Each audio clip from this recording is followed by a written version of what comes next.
నమస్తే political voice స్వాగతం. గణేష్ నవరాత్రులు వచ్చేసినాయి.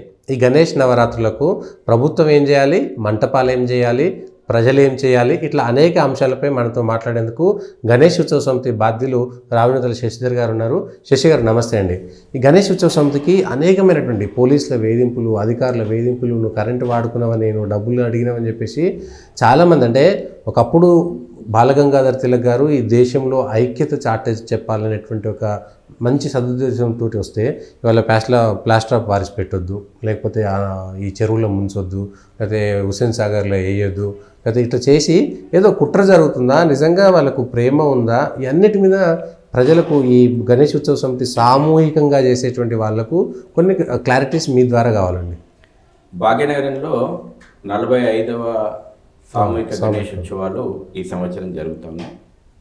7 సెప్టెంబర్ రోజున వినాయక చవితితోటి విగ్రహ ప్రతిష్టాపనతో జరుగుతున్నటువంటి ప్రారంభమయ్యే ఈ ఉత్సవాలు 17 సెప్టెంబర్ మంగళవారం రోజు ముగింపు సామూహిక నిమజ్జనోత్సవం అంగరంగ వైభవంగా నిర్వహించడానికి అన్ని ఏర్పాట్లు జరుగుతూ ఉన్నాయి.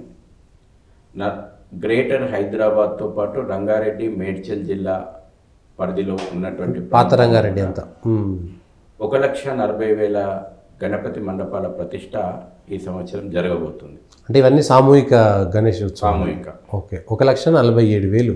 1,40,000. 1,40,000. హైదరాబాదు భాగ్యనగరం యొక్క పరిధిలో ఉన్నటువంటి వినాయక సాగర్, మనం సాధారణ ప్రజలకు హుస్సేన్ సాగర్ పరిచయం. యాక్చువల్గా అది వినాయక సాగర్. వినాయక సాగర్తో పాటు గ్రేటర్ హైదరాబాద్ పరిధిలో ఉన్నటువంటి సుమారు 34 ప్రాంతాలు, అదనంగా బేబీ పాండ్స్, రంగారెడ్డి జిల్లా పరిధిలో ఉన్నటువంటి 44 ప్రాంతాలు, మేడ్చల్ పరిధిలో ఉన్నటువంటి సుమారు 45 ప్రాంతాల్లో నిమజ్జనం యొక్క ఏర్పాట్లు జరుగుతూ ఉన్నాయి. ముఖ్యమంత్రి దగ్గర నుంచి మొదలు పెట్టుకుంటే మంత్రుల సమక్షం లోపట, ముఖ్యమంత్రి సమక్షం లోపట, పోలీస్ కమిషనరేట్ల సమక్షం లోపట, హైదరాబాద్, రాచకొండ, సైబరాబాద్ మేయర్ సమక్షం లోపట, కలెక్టర్ రంగారెడ్డి, కలెక్టర్ మేడ్చల్ సమక్షం లోపట, అన్ని డివిజన్ స్థాయి లోపట ఇప్పటికే సమన్వయ సమావేశాలు పూర్తయినాయి. ఈ ఉత్సవాలను భాగ్యనగరానికి ప్రపంచ స్థాయి లోపల పేరు తెచ్చినటువంటి ఉత్సవాలు. యావత్ ప్రపంచం కూడా భాగ్యనగరంలో జరిగేటువంటి వేడుకలను చూడడానికి వస్తుంది. విశ్వనగరంగా భాగ్యనగరానికి గణేష్ ఉత్సవాలు ఎప్పుడో పేరు ప్రఖ్యాతులు తీసుకొచ్చినాయి. సుమారు 50 లక్షల మంది ప్రజలు ప్రత్యక్షంగా పాల్గొంటారు ఈ యొక్క నిమజ్జనోత్సవం లోపల. సమాజం ఏ వాడ చూసినా రంగురంగుల యొక్క అలంకరణ, కాషాయ ధ్వజాలతోటి అలంకరణ, ఒక దేశభక్తి, దైవభక్తి వాతావరణం లోపల ఈ ఉత్సవాలు సాగుతాయి. పండగ శోభ. అసలు భాగ్యనగరంలో జరిగేటువంటి ఈ ఉత్సవాల యొక్క తీరుతెన్నులను స్టడీ చేయడానికి దేశంలో ఉన్నటువంటి అనేక స్టడీ టీంలు ఈ మన యొక్క భాగ్యనగరానికి వస్తాయి. భాగ్యనగరంలో జరుగుతున్నటువంటి గణేష్ ఉత్సవాల మీద దేశంలో ఈ రోజున 4 విద్యార్థులు రీసెర్చ్ యాక్టివిటీ చేస్తున్నారు, PhD. Karnataka central university JNU లోపల గత 5 సంవత్సరాల క్రితం ఒక రిపోర్ట్ తయారైంది. భాగ్యనగరంలో సుమారు 5,000 కోట్ల రూపాయల టర్నోవర్ హిందూ సమాజం ఈ ఉత్సవాల మీద ఖర్చు చేస్తుందని. సమాజంలోకి 5,000 కోట్ల రూపాయలు రొటేషన్ అయితే నిన్న మొన్న కూడా మనం చూసినాం. శ్రీకృష్ణ జన్మాష్టమి సందర్భంగా దేశంలో 20,000 కోట్ల వ్యాపారం జరిగిందని. కరోనా కష్టకాలంలో మనం చూసినాం. ఈ దేశం యొక్క ఆర్థిక రంగానికి ప్రజలను కాపాడగలిగింది కరోనా కష్టకాలంలో అంటే festival economy, temple economy.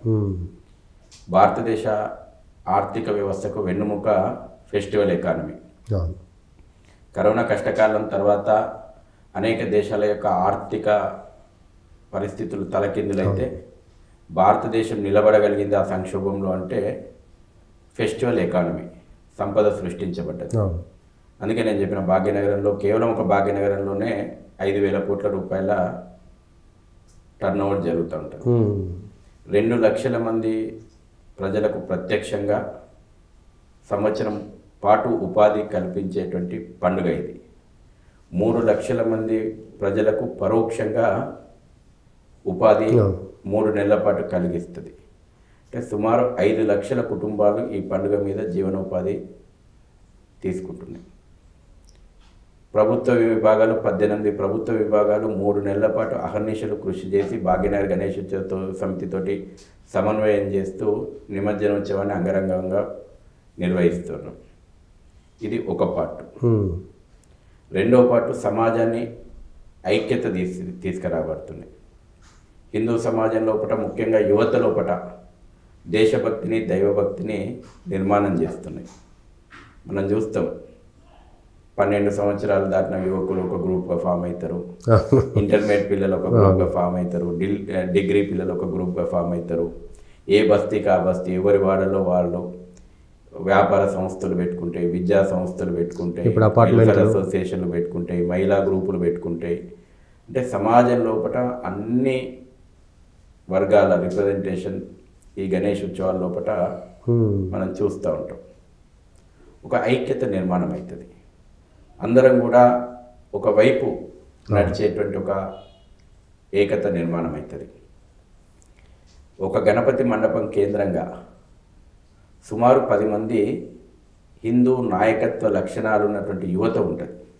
Okay, అంటే భవిష్యత్తుకు నేను ఇది మరోసారి చెప్తున్నా. ఇది ఏర్పాట్లు, గణపతి మండపాలు, నిర్వహణ, నిమజ్జనము, ఇది ఒక భాగం. అవును అవును, హిడెన్గా ఉండేటువంటి మేము ఈ సమాజంకి అందిస్తుంది, ఈ దేశానికి ఉత్సవాల ద్వారా అందించబడుతుంది ఏంటంటే నాయకత్వ లక్షణాలు ఉన్నటువంటి యువత ఈ దేశాన్ని, ధర్మాన్ని, సంస్కృతిని, అందుకే మా యొక్క లోగోలో కూడా స్వదేశం, స్వధర్మం, స్వసంస్కృతిని సంరక్షించుకుందాం, మా నినాదం అదే. ఒక గణపతి మండపం కేంద్రంగా ఒక 10 మంది యువకులున్నా భాగ్యనగరం లోపల 10 లక్షల మంది పైగా యువ సైన్యం నిర్మాణం అవుతుంది. ఈ సైన్యం ఎటువంటి సైన్యం అంటే ఎవరు చెప్పినా చెప్పకపోయినా, ఎందుకంటే వాళ్ళ చెప్పే వ్యవస్థలన్నీ నిర్వీర్యమైనవి. ఒక గుడిలో చెప్తలేరు, ఒక బడిలో చెప్తలేరు, ఒక తల్లి ఒడిలో కూడా ఇవాళ మన యొక్క సంస్కారం అందించబడుతుంది. వాళ్ళకు వాళ్ళే తెలుసుకొని ముందుకు వచ్చి నేను గణపతి మండపం పెట్టాలి, నా గల్లీ లోపల బ్రహ్మాండంగా చేయాలి అనే ఉత్సాహం ఆ 10 మంది 15 మంది యువత ముందుకు కదులుతుంది. సమాజాన్ని కంట్రిబ్యూట్ చేపిస్తుంది. చందాల రూపంలో కూడా పోతారు, మీరు ఇది చేయాలి, మీరు అది చేయాలి, మీరు విగ్రహం ఇప్పించాలి, మీరు ఈరోజు పూజ చేయాలి, మీరు ఈరోజు ప్రసాదం చేయాలి.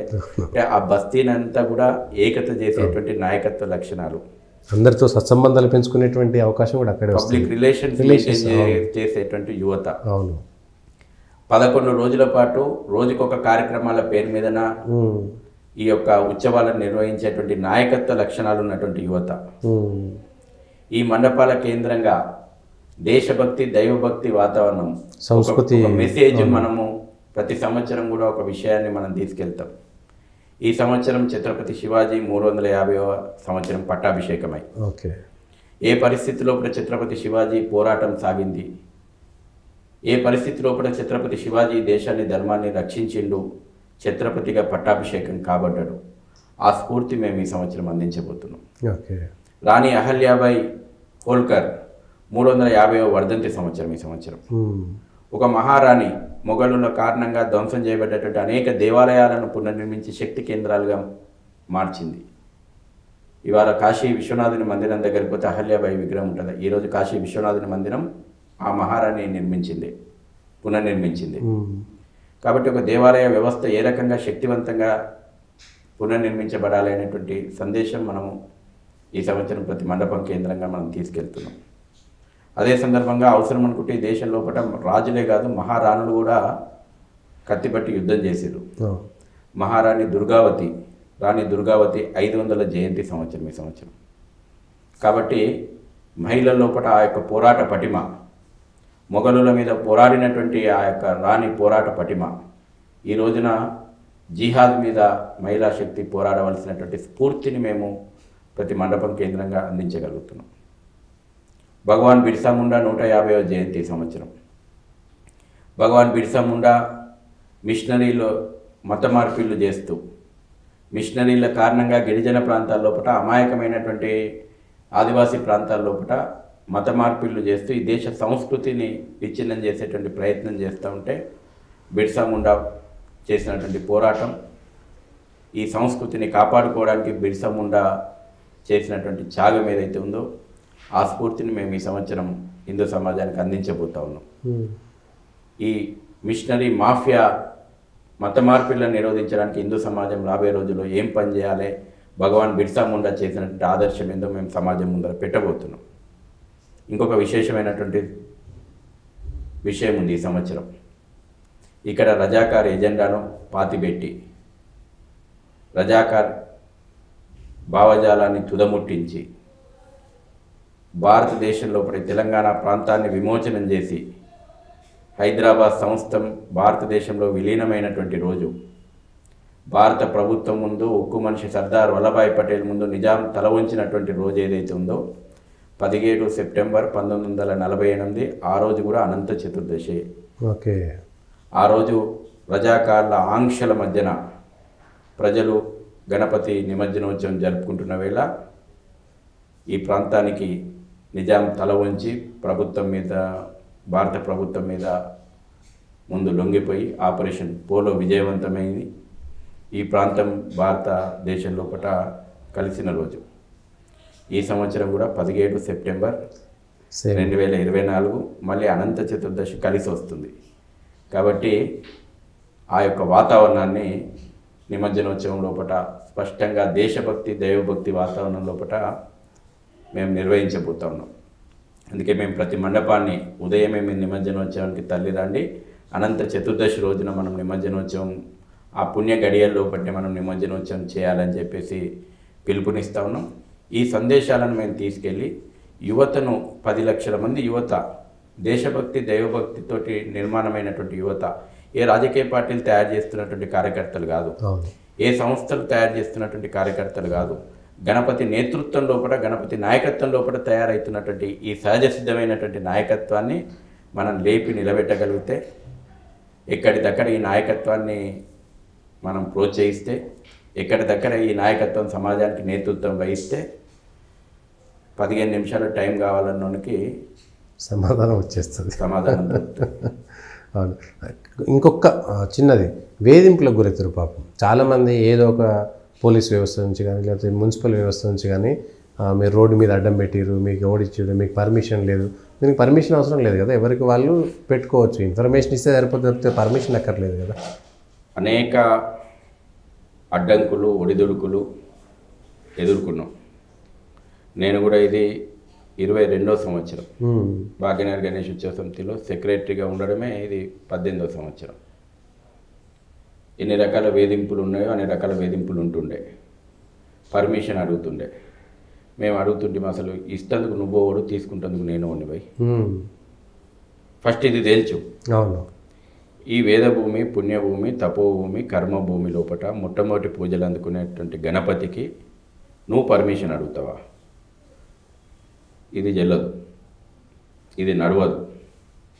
పర్మిషన్ అనేటువంటి పదం ఉపసంహరించుకోవాలని డిమాండ్ చేసినాం. నిజాం కాలేజీలో మనము పెద్ద ఎత్తున బహిరంగ సభ, ఎగ్జిబిషన్ గ్రౌండ్లో బహిరంగ సభలు నిర్వహించినాం. ప్రభుత్వం మెడలు ఉంచినాం. మా యొక్క సెంటిమెంట్ను పరిగణలోకి తీసుకోమన్నాం. తర్వాత ప్రభుత్వం దిగొచ్చింది. మేము అవసరమైన అన్ని సమాచారం ఇస్తాం. మా తాత, గ్రాండ్ ఫాదరే కాదు, ముత్తాత డీటెయిల్స్ కావాలని ఇస్తాం. మేమేం సంఘ విద్రోహ కార్యక్రమాలు చేస్తలేము.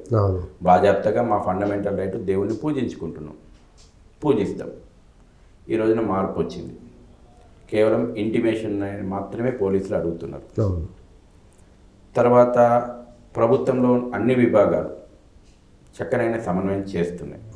వాళ్ళకు కూడా ఒక 3 నెలల పాటు ఈ యొక్క ఎక్సర్సైజ్ అయింది. అటు జిహెచ్ఎంసీ కానీ, కలెక్టరేట్లు కానీ 18 ప్రభుత్వ విభాగాలు ఇన్వాల్వ్ అవుతున్నాయి. తర్వాత ఎండోమెంట్ రోల్ ఏందని అడిగినాం. ఇంత పెద్ద ఉద్యమం లోపల అసలు ఆ శాఖ రోల్ ఏమి ఉండదు. కాబట్టి ప్రజలు, భక్తులు, దేవాలయము, వేల కోట్ల నిధులు ఉన్నటువంటి సంస్థగా తన రోలు, ఒక ఆధ్యాత్మిక వాతావరణం నిర్మాణం చేసేటువంటి రోల్ నిర్వహించమన్నాం. ఈ సంవత్సరం నుంచి వాళ్ళని కూడా మనం ఎజెండాలో జోడించినాం. వాళ్ళకు కూడా కొన్ని పనులు చెప్పమన్నాం. చివరికి ఏంటంటే, అరే ప్రసాదం అందించను, అవును, ఇమర్షన్ సెంటర్ల దగ్గర వచ్చేటువంటి భక్తులకు ప్రసాదం అందించేటువంటి పని చేయి. లిటరేచర్ కొట్టు, గణపతి చరిత్ర ఏంది, గణపతి గణపతి పూజా విధానం ఏంది అందించు. భజనలు లేకపోతే పాటలు శ్లోకాలు మేము ఇచ్చినాం, లిటరేచర్ ఇచ్చినాం, అది ప్రింటింగ్ చేసి ఇవన్నీ ప్రతి గణేష్ మండపానికి ఇస్తామన్నాం. అవును, ఈ సంవత్సరం అది కూడా ఎజెండాలోకి వచ్చింది. మంచి పరిణామం, ఇది మంచి పరిణామం. అన్నిటికంటే కూడా ఎలక్ట్రిసిటీ బిల్లు విషయంలో కూడా మేము గత అనేక సంవత్సరాలుగా డిమాండ్ చేస్తూ వచ్చినాం. మా ప్రాథమికమైనటువంటి డిమాండ్ ఏంటంటే ప్రభుత్వం బాధ్యత. ప్రజలు సామూహికంగా చేసుకునేటువంటి ఉత్సవాలలో కనీసమైనటువంటి వసతులు ఏర్పాటు చేయడం డైరెక్టివ్ ప్రిన్సిపల్స్ ప్రకారం ప్రభుత్వం యొక్క బాధ్యత. 50 లక్షల మంది రోడ్ల మీదకి వస్తారు, వాళ్ళకు మంచినీళ్ళు ఏర్పాటు చేయాలా, వాళ్ళకు ప్రాథమిక అవసరాలు తీర్చుకోవడానికి కాలకృత్యాలకు టాయిలెట్స్ ఏర్పాటు చేయాలి, పారిశుద్ధ్యం ఉంచాలి, ఎలక్ట్రిసిటీ అందియాలి. వ్యాపారం చేసుకుంటున్నామా మేమన్నా? ఎమర్జెన్సీ అంబులెన్స్లు అన్నీ పెట్టుకోవాలి. వ్యాపారం జరుగుతుందా? ఇంకా ప్రభుత్వానికి ఆదాయం వస్తుంది. నేను ఇంతకుముందు చెప్పిన 5,000 కోట్లని ప్రభుత్వ ఖజానా. మీరు ఫెస్టివల్ సీజన్ చూడండి, ప్రభుత్వ ఆదాయం ఎంత ఉంటుందో మీరు లెక్క అడగండి. ఆర్టీఏ కింద మేము ఈ సంవత్సరం అడిగినాం. హిందూ పండుగలప్పుడు మేమేమి ఉచితాలు అడుగుతలేమే, మేమేమి ఇతర మతస్థులకు పోయినట్టు. ఇప్పుడు వాళ్ళ పవిత్రమైనటువంటి క్షేత్రాలకు పోతే వాళ్ళకేమో సబ్సిడీ, హజ్ యాత్రకు సబ్సిడీ, జెరూసలం యాత్రకు సబ్సిడీ. నువ్వు పండుగ వచ్చి దసరాకు పోతామంటే ఆర్టీసీ డబుల్ రేట్లు, సంక్రాంతికి డబుల్ రేట్లు, 1.5 ఫేర్లు. ఇది ఎక్కడి సెక్యులరిజం? ఇదేంది? ఇతరులకేమో అన్నీ ముందుండి రివ్యూలు చేసి బహుమతులు ఇస్తారు, తాయిలాలు ఇస్తారు. హిందూ సమాజానికి ఇంత పెద్ద లార్జ్ స్కేల్లో చేసుకుంటే కరెంట్ ఎందుకు నువ్వు ఫ్రీ ఇవ్వవు? మేము అడిగినాం, ఓపెన్గా ముఖ్యమంత్రి ముందర పెట్టినాం. మాకు ఫ్రీ అని కూడా అనకు, నువ్వు ప్రజలు కట్టినటువంటి పన్ను నుంచి రూపాయి వద్దు, మా డబ్బులే ఉన్నాయి, ఎండోమెంట్ డబ్బులు ఉన్నాయి, 1000 కోట్లు ఉన్నాయి నీ దగ్గర, అసెస్ చేయి, నువ్వు ఎంత అవుతుందో కరెంటు బిల్లు ఎండోమెంట్ నుంచి తీసుకో, కట్టించుకో. ఒప్పుకుంది ప్రభుత్వం. ఈ సంవత్సరం ఉచిత కరెంటు, ఉచితం కూడా అనం దాన్ని ఉచిత కరెంటు కూడా అనొద్దు. నిర్వాహకులందరికీ కూడా కరెంటు బిల్లు ఉండదు. ఆ కరెంటు బిల్లు యాదాద్రి లక్ష్మీ నరసింహస్వామి చెల్లిస్తాడని చెప్పినాం. అంతే. భద్రాచలం స్వామియో, భద్రాచలం రామచంద్రుడో, వేములవాడ రాజరాజేశ్వరుడో, యాదాద్రి లక్ష్మీ నరసింహుడో, బాసర సరస్వతి మాతను చెల్లిస్తుంది అంతే బిల్లులు. నువ్వేంది మాకు ఫ్రీగా ఇచ్చేది? మా హక్కు అది, రాజ్యాంగం కల్పించినటువంటి హక్కు. మా డబ్బులే మాకు పెట్టమంటున్నాం. తర్వాత అనేక విషయాల లోపల మనము ఎప్పటికప్పుడు డిమాండ్ చేస్తూ వచ్చినాం. గడిచిన 15 సంవత్సరాలుగా, ముఖ్యంగా తెలంగాణ ఏర్పడ్డ తర్వాత గడిచిన 10 సంవత్సరాలు ఒక నియంతృత్వ పాలన జరిగింది. ఏ విషయం ఆ విషయం చాలా స్పష్టంగా చెప్పాల్సింది, ఎందుకంటే నేను రాజకీయాలతోటి ముడిపెట్టి మాట్లాడతలేను. ఉమ్మడి ఆంధ్రప్రదేశ్ ఉన్నప్పటి వరకు ప్రతి ముఖ్యమంత్రి విధిగా దీని మీద అత్యున్నత స్థాయి రివ్యూ చేసింది. ఎందుకంటే భాగ్యనగరంలో జరిగేటువంటి ఈ ఫెస్టివల్ ప్రజలు ప్రపంచవ్యాప్తంగా ఈ యొక్క భాగ్యనగరంలో ఈ ఉత్సవాలకు ఉన్నటువంటి విశిష్టత, అన్ని ఏర్పాట్ల మీద సమీక్ష చేసేది, నిర్ణయాలను ముఖ్యమంత్రి స్థాయిలో తీసుకునేది. ఇది ఉమ్మడి ఆంధ్రప్రదేశ్లో చిట్ట చివరి సంవత్సరం వరకు కొనసాగింది. తెలంగాణ వచ్చిన తర్వాత ముఖ్యమంత్రి కేసీఆర్ ఎంత నిర్లక్ష్యం వహించిందంటే, అనేక రకాలైనటువంటి విషయాలు మేము ప్రభుత్వం దృష్టికి తీసుకొని పోవాలనుకున్నా కనీసం అపాయింట్మెంట్ ఇవ్వలేదండి. 10 ఏళ్ళుగా మేము మంత్రులకు చెప్పినాం, కనీసం సమీక్ష నిర్వహించుకుంటామే, కొన్ని ముఖ్యమంత్రి స్థాయిలో తీసుకుపోవాల్సినటువంటి విషయాలు ఉన్నాయి, మేము మాట్లాడతామంటే మేము పెట్టినటువంటి అపాయింట్మెంట్ లెటర్లకు కానీ మేము చేసిన రిక్వెస్ట్లకు కానీ రిప్లై లేదు, ఆ స్పందన లేదు.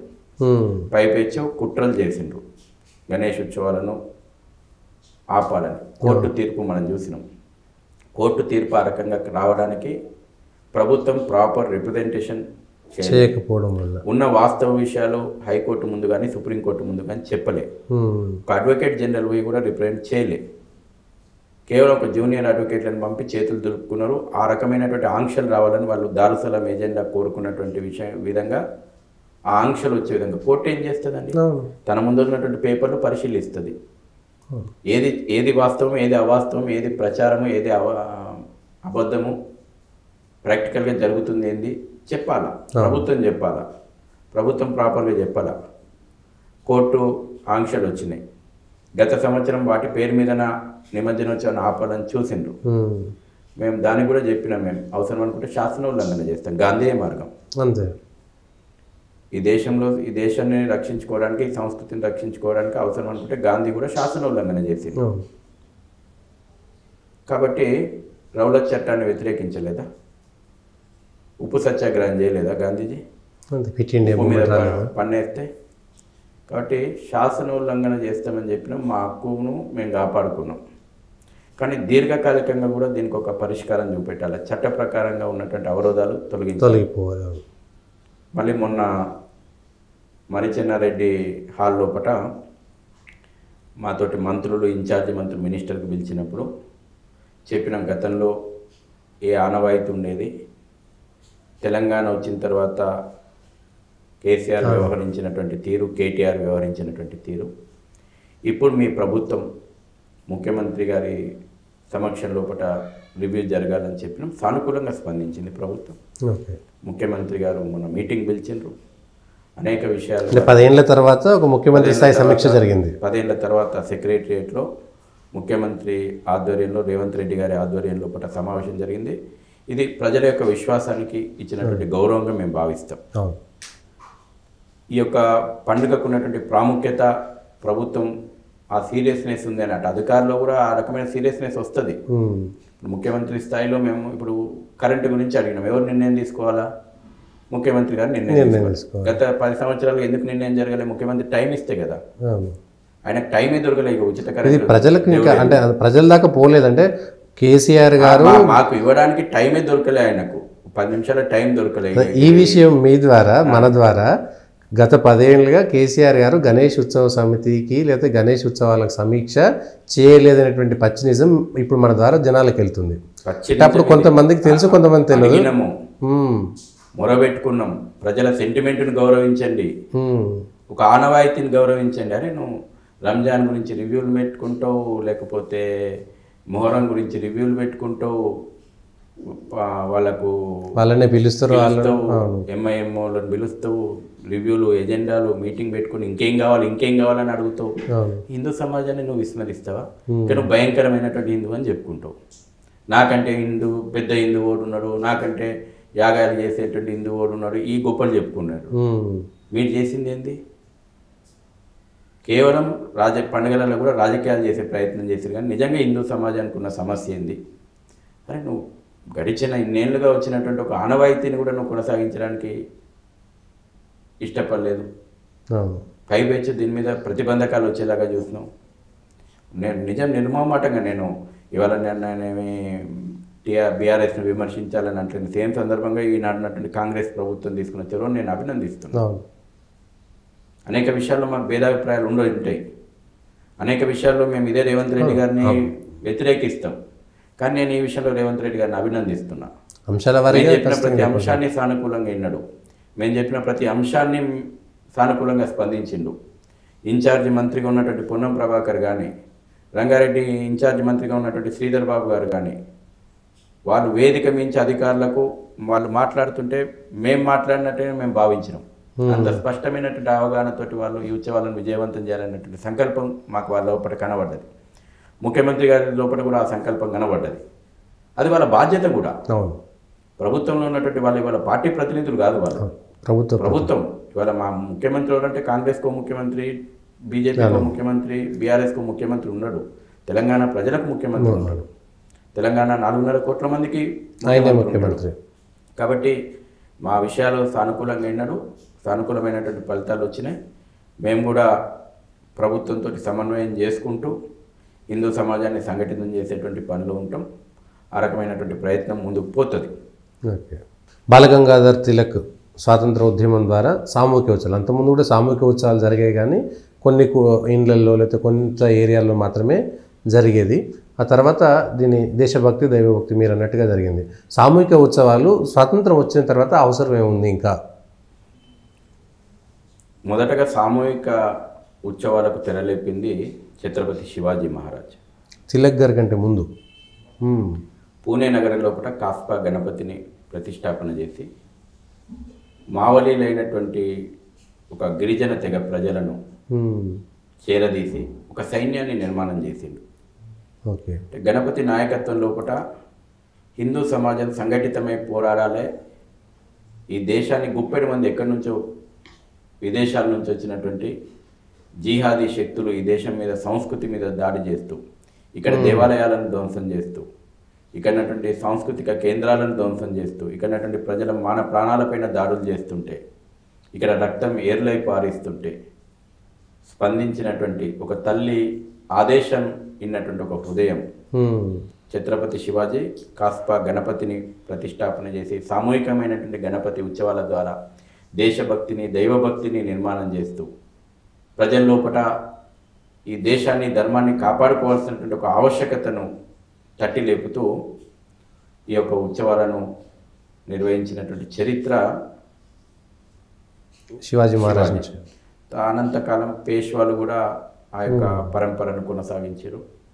స్వాతంత్రోద్యమంలో కూడా తిలక్ మహనీయుడు, వారు అందించినటువంటి స్ఫూర్తి సమాజం లోపల పిడికెడు మంది వాడు ఎక్కడి నుంచి వచ్చి దేశాన్ని ఏ విధంగా వెళ్ళగలుగుతున్నాడు, వాని గొప్పతనం కాదు, మన సమాజంలో ఉన్నటువంటి అనైక్యత దానికి కారణం.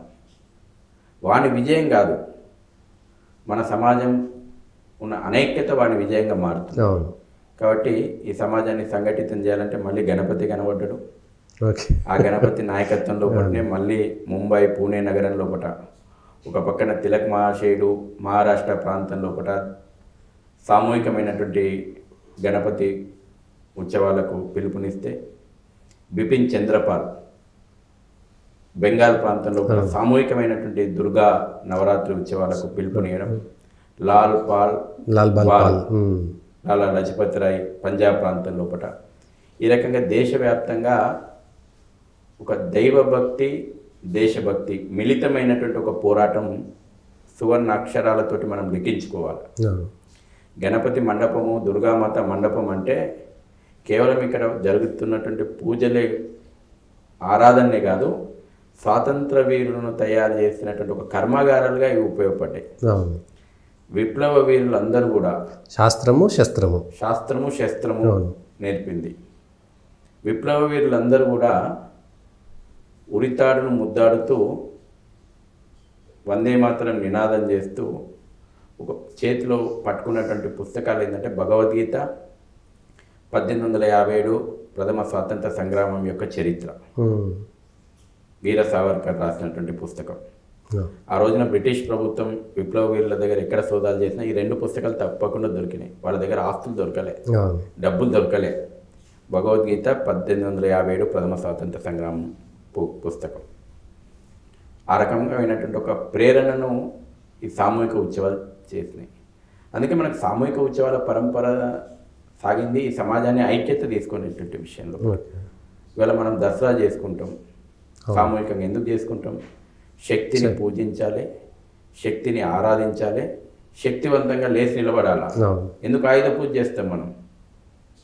ఆయుధం ఏంది? మనం జిహాద్ నడిపేయడానికి పట్టేటోళ్ళు వేరే వాళ్ళు ఆయుధాలు పడతారు. మన ఆయుధం ఏంది? మన అమ్మవారి చేతిలో ఉన్నటువంటి ఆయుధం ఏంది?